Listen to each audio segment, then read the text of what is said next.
Ennyonyi ebadde saabaza abasaabaze 81 nga mwe mubadde n'abazannyi ba ttiimu emu egudde n'esaanawo bwe badde natera okutuuka mu kibuga Medellin ekya Colombia. Poliisi etegeezezza nti abantu 5 bokka be basobodde okuvvuunuka akabenje kano wabula nga abasigadde bonna kati z'embuyaga ezikunta.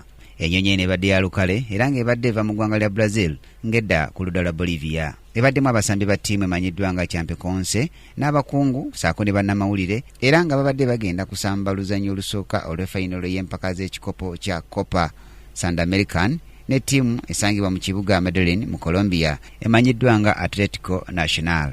Ettiimu eno ebadde ekoze ebyafaayo olw'ensonga nti tebadde y'amaanyi era nga yeegatta ku kibinja ekya waggulu mu mwaka gwa 2014. Kyo ekibiina ekiddukanya omuzannyo gw'omupiira mu Ssemazenga w'Amerika w'Amaserengeta kivuddeyo ne kiyimiza empiira gyonna okusobola okukungubaga.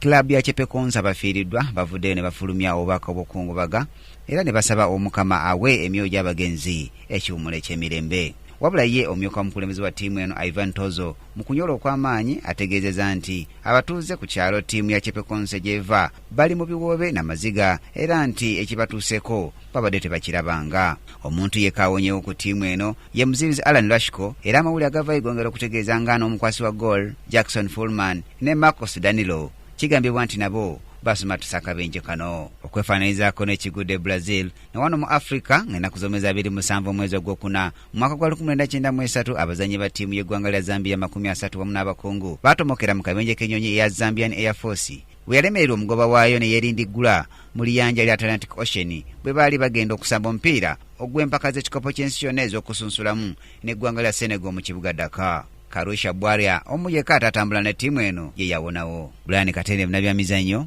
Kingdom TV amalindirire. This is Kingdom TV.